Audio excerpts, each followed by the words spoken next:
Alright guys, we've got a live 20-minute game going against a player rated 960 from Indonesia. So we've got e4, e5. I'm going to play this with a straight bat. I'm not going to try any gambits or anything like that. Or am I? We shall see. Okay, so this is a bit quiet, this d6. One of the issues with it is it blocks in this bishop. So this bishop may have trouble getting into the game at some point. I'm just going to bring my bishop out, looking at the f7 square. Also means I'm now ready to castle. So this pawn move, yes, it releases the light squared bishop, but it does nothing to really to help that bishop's ambitions. Okay, so we've got a proposed bishop trade. I shouldn't really go for that. I think simply queen e2 now. If he wants to swap off his developed piece for mine, then I end up with an extra piece out on the board. One more than him. So, see, if he swaps that bishop off, he's got no pieces developed. So this is the difference. This is what we're looking at, the difference between a beginner under 1000 and somebody rated a bit higher. These very, very small margins do add up to make a big difference. So look at the situation now. Look at all the different areas of the board where my queen could be looking, and he's got nothing. This bishop's got no scope. Knight's got one square. His queen could come out. Well, it can't come there or there. He's very, very limited already in the game. So I'm thinking now, knight out looks good. I probably want to play d3. Get my... Okay, so he's stopping my knight from going there. That makes sense. But again, it's a pawn move. And what's more, it's the c-pawn. The c-pawn does nothing to help development. He's also taking a square away from this knight. This knight now cannot go to c6. So let me push that pawn. He might push d5. But I've got 1, 2, 3 attackers on there, and he's only got 2 defenders. So now he's thinking about some development. Okay, I'm going to bring out my bishop. Might even have ideas at some point of getting a double attack against that square. We shall see. Okay, now I can castle, and I can castle either way. So, which way shall we go? Let's go kingside. He's also pushed h6 as well, which could be slightly weakening. Now my bishop's now looking straight at that. Okay, now it feels like my queen's kind of on the wrong side of my pawn chain. Because black has now castled kingside, I'm only looking really at this pawn and then this potential wall of pawns on the light squares too. So I think it's time that I need to think about changing the shape of the board. So first thing, I'm going to maneuver this knight round here. That then lets me move my pawns around. I might push d4, try and swap off here, because I need to get a route towards that king. Okay, I'm going to take... If pawn takes, I need to be careful. I can't put my queen on here because then we've got maybe pawn d4 with a fork. If knight takes, I'm perfectly happy. Okay, so I can't go to these squares. Can't go to these squares or there, and I already said I can't move back to there. So this leaves h4, which is a possibility. I think h4 looks nice. Just checking before I release the piece that he can't do anything obnoxious with his knight, because if he moves his knight, see, that comes with the discovery on my queen, but I can't see, where's it going to go? He can't capture anything or check me or anything like that, so... Alright, attacking my knight. Could move my knight to here. Looks quite good. I'm also quite interested in this idea as well, bring my queen back to the G file, and then I've got bishop takes h6, because its defender is pinned if the queen's there, you see.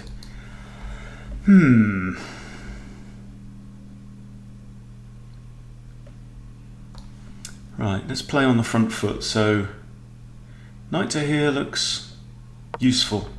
Then I've got knight here potentially, and if I do put my queen here, I've even got instant checkmate threat too. Okay, he's taken that, I'll just recapture. Now I expect the knight to move. I want to put my queen on g3 anyway.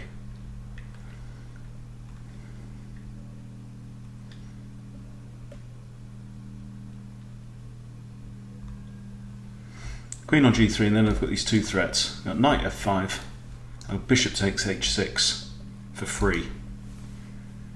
And actually bishop takes h6 also comes with a checkmate threat. Okay, so I'm going to allow him this idea.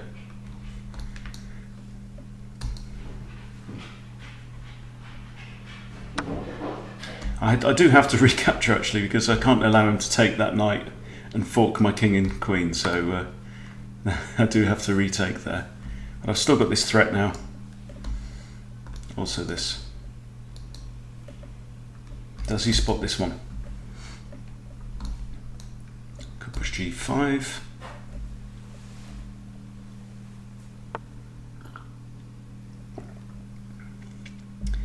Okay. Attack on the queen. I can't move forwards. All these squares are covered. I could block the attack with my bishop.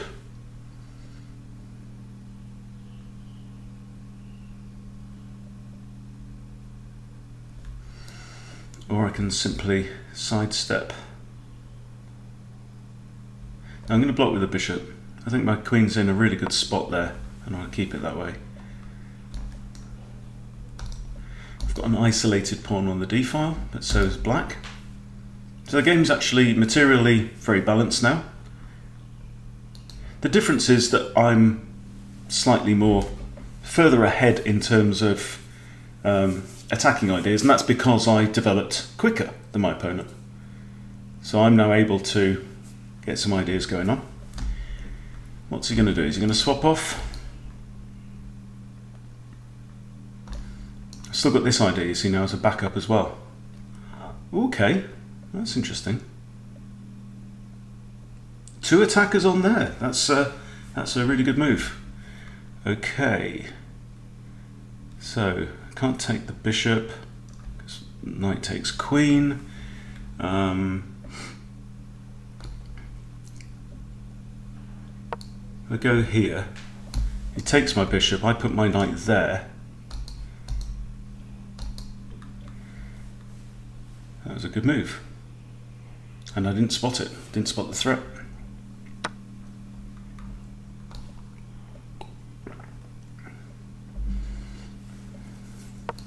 Now I'm attacking his bishop, also potentially the knight, but if I take the bishop and queen takes, then queen's defending the knight.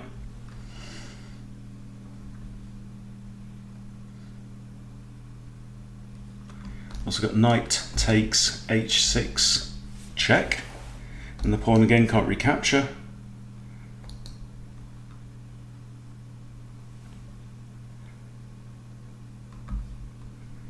What's he going to do?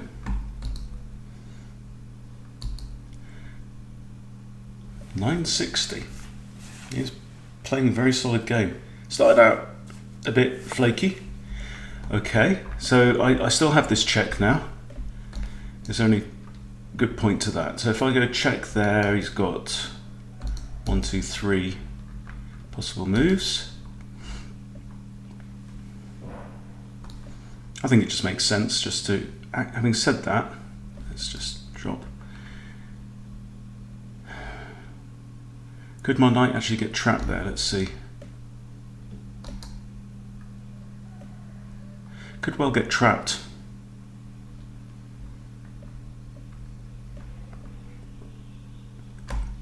Also, that pawn can't actually take my knight right now because it is pinned.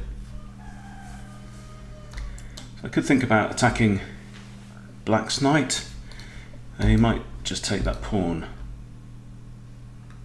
Maybe I should defend the pawn now.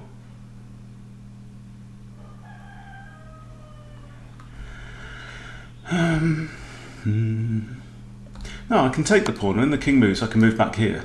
Well, it depends. If the king goes to there or there, I can't move back there because pawn does take. I can't put my queen anywhere on the h-file either, so maybe that was a bad move. King goes here, I'm alright. I'll just check again. King goes onto the h-file. King goes here. He's actually threatening to capture my knight. Yeah. No, that's okay. That's fine. So check now. Pawn can't take because it's still pinned. So I think this square was actually better. That square is the danger one. Staying on the g-file was fine, because it means the pawn's still pinned.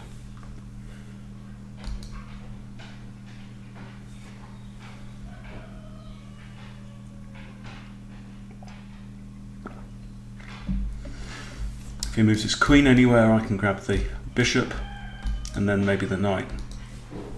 So regain material. I have maybe knight here, knight back to there. Okay, yeah.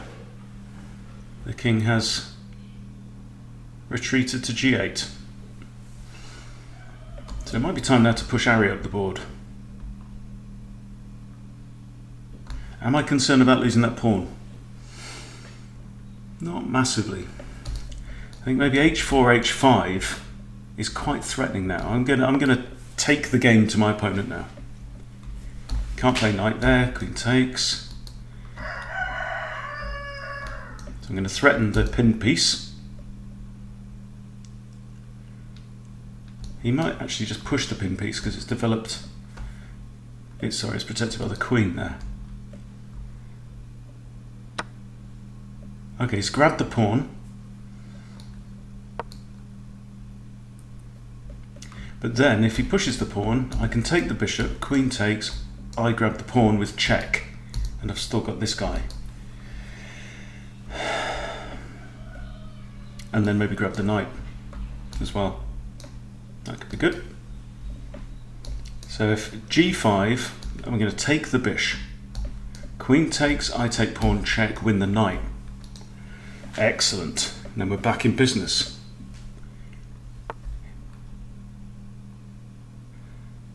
Huh. Well, he's got a check here, but then I can just dodge that very easily. If I take here, I'm threatening to take on there with a double check, and then it's game over. Well, it's looking very unpleasant at the very least. I'm going to take the pawn. I'm not afraid of this at all. That's fine. I can also play g3, but that would have been a waste of a move. So if check now, what's he going to do? He's going to have to move the king onto the h-file. What the heck? Okay, so he's just taken a pawn. Had a little moment there. What on earth is going on? Whew. Right, so he's just sacrificed his knight for a pawn, thinking it was a mating idea, but fortunately it wasn't. Okay, so bishop's not under threat, it's protected by the queen right now. I don't have back rank threats because I've got one rook on the back rank that can monitor any invasions there. This might be a bit of a threat, but then, you know, I think my counter-attack is too strong. Okay, check. Can't block with a queen because there's the knight. In fact, it's just checkmate. I capture the queen as mate. So he has to move there. Okay, and now if I go here, I win the bishop. Yeah. Let's just check.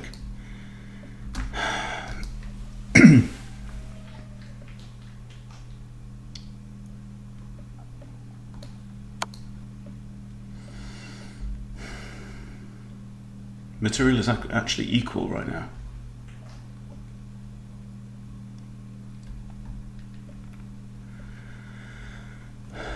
This knight is protected by the rook. I'm about to grab his bishop, I think.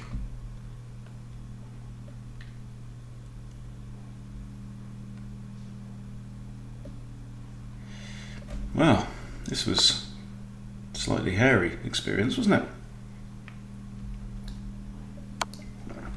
Take queen, king takes bishop. and I am ahead 1 knight. So I have this guy. I need to make him count. Fortunately, I understand forks. Now, I can't. The knight is actually currently pinned as well, so I need to be a bit careful. I do have g4 to protect it, in case the king comes sniffing. I've also got rook a to f1 to back it up. Okay, now I'm thinking just for. Let's have a look at fork ideas. They're both on light squares, but there's no good fork. All right, I think king back here, just to guard the promotion rank. Okay, what's your idea then? Now it's time to bring the knight. Bring the knight back. If he wants to swap off a rook, great. So I'm now attacking this rook. If he wants to trade, that's fine by me. Let's see if he... Alright, okay. Still no good. If I could put my knight there, that would fork both rooks, but now he's just actually blundered a rook, hasn't he? Oh. They keep you on your toes sometimes, these relative beginners. You're a relative beginner. King goes here, I've got a fork. In it. Right. Now. I'm sweeping up pawns. I'm not concerned about this guy. I can always just put my rook back to here. Let's just finish tidying up. He pushes the pawn, rook back, d7, whatever happens. So it's the other rook. I've also got a rook a3, putting 2 attackers on it. Life's a happy song. I'm just going to throw in some checks. If he does something silly like goes there, he's in trouble. Let's do another one. If he goes there, he's in trouble. I'm just giving my opponent opportunity to mess up. Fork, pre-move. There we go. Now, what's he going? He can't go there or there, fortunately, because of my knight. There we go. Okay. Now, rook a3 means his king cannot proceed. You shall not pass. Checkaroo. And then Gary is going to have ideas of his own. So here is Gary's square. The king must be able to get inside the square. The king has buggered off in the wrong direction. Okay. Now, if the king had gone into the square, 1, 2, there, offered a draw, did he? Yeah. Then the king could actually have gone to here and prevented. You're not having a draw. Get out of it. Yeah. The king could have prevented that pawn from promoting. As it is, he's stuck. And now the king is... Oh, of course. Silly me. The king couldn't enter the square because you shall not pass. That's why. Okay. Okay. We resign. So there you go. Earned myself a point. One step closer back to 1450. Okay. Well, there you go. I thought my opponent played quite well there. Fewer blunders than I thought, and definitely some interesting attacks. So good game. Thank you to my opponent. Well done. Hope you've picked up 1 or 2 tips from that you can take forward into your own chess games as well. But thank you for watching. Please subscribe if you haven't subscribed, and I'll see you soon.